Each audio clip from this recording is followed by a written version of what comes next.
Meus amigos, vocês viram agora há poucos dias, né? A bomba estourou, aquele caso da Flor de Lis. Uma pastora famosa, um pastor famoso, mas isso já é bíblico. Por que vocês acham que eu saí fora do sistema religioso? Uma vez, por causa de um pastor da minha infância, onde eu morei no orfanato, eu fui denunciar um pastor. Quase que eu fui expulso pelos outros pastores, porque eu fui denunciar o pastor que abusava das meninas, né?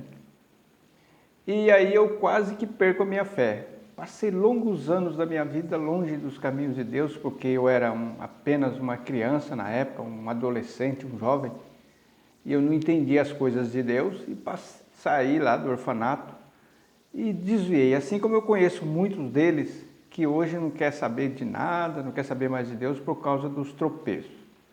Mas Deus teve misericórdia de mim e me chamou de volta para o lar, né? Para o Pai, através da palavra. Mas o que eu quero compartilhar com vocês é o seguinte: esses pastores, esses ministérios, eles são uma casta. Entre eles não se denunciam, eles não gostam de falar deles mesmos, né? É igual político. Eles se defendem a si próprio. Sempre foi assim.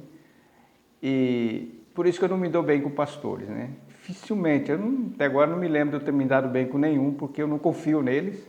Eu não confio. Para dizer a verdade, é muito difícil eu confiar neles. Você percebe, né? Aqui no Face mesmo, eu tenho pastores, eles nunca falaram comigo. Nós mantemos uma certa distância.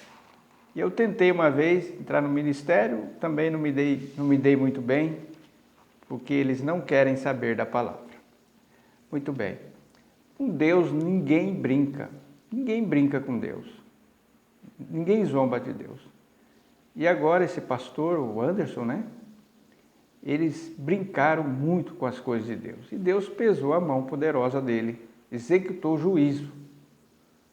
E o interessante é que nós não vemos nenhum pastor famoso que está aqui no YouTube, que está na televisão, falar do caso. Vocês já viram?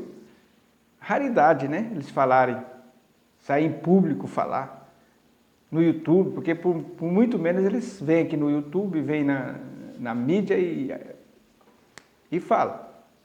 Mas aqui você não vê eles falarem nada. Eu conheço também pessoas que brincaram com as coisas de Deus e hoje está ladeira abaixo, perdeu o ministério. Tem uns que chegam até a perder, quando passa do limite da paciência de Deus, né?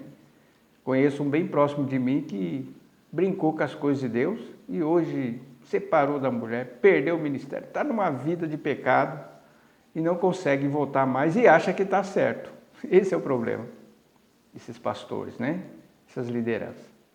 E eu sempre combati, nunca eu passei a mão, né? Por causa de um texto que está aqui no livro de Efésios, capítulo 5, versículo 11. Diz assim a palavra de Deus: E não comuniqueis com as obras infrutuosas das trevas, mas antes condenai-as. Quando a gente vem aqui falar, você está julgando, não é assim que eles falam? Eles veem aquela desculpa, né?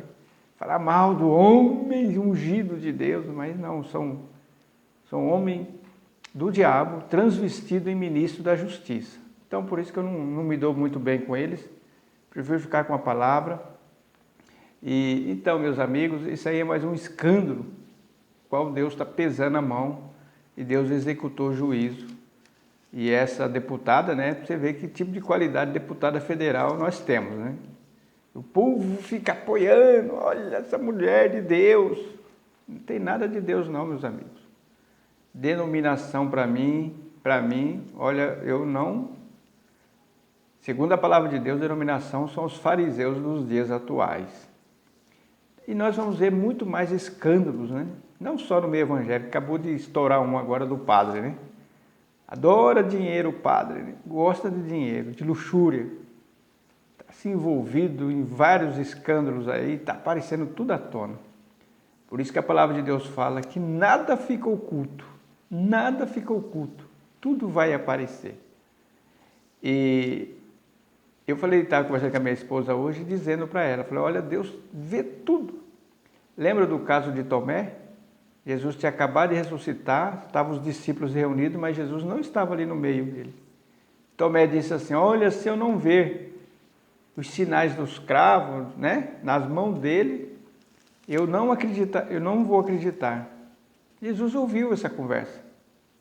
E aí, quando teve a oportunidade de aparecer entre eles, primeira coisa, Jesus o repreendeu. E assim é na nossa vida, meus amigos, meus irmãos. Ele conhece o nosso coração, o nosso pensamento. Conhece tudo. Se nós tivéssemos ideia de que Deus está olhando tudo para nós, em nós ia viver uma vida muito mais santa. Parece que a gente esquece, né? Igual o Big Brother. No começo, quando eles entram na casa lá, tá todo mundo com medo daquelas câmeras, né? Mas depois vai relaxando, parece que não tem câmera nenhuma filmando eles, a gente vê cada coisa e é assim. Então, meus amigos, a palavra de Deus fala que nós devemos nos santificar. Aquele que é puro se purifique mais ainda, aquele que é ímpio que fique mais ímpio ainda, porque nós estamos vivendo o começo do fim. Essa é a verdade. Então, não se alarme que vai vir muito mais escândalos ainda entre pastor, entre padres, muita coisa que você vai ficar de queixo caído. Mas nós vamos ficar com a palavra de Deus, em nome de Jesus. Aquele que está de pé, cuide-se para que não caia. É disso que eu tenho medo.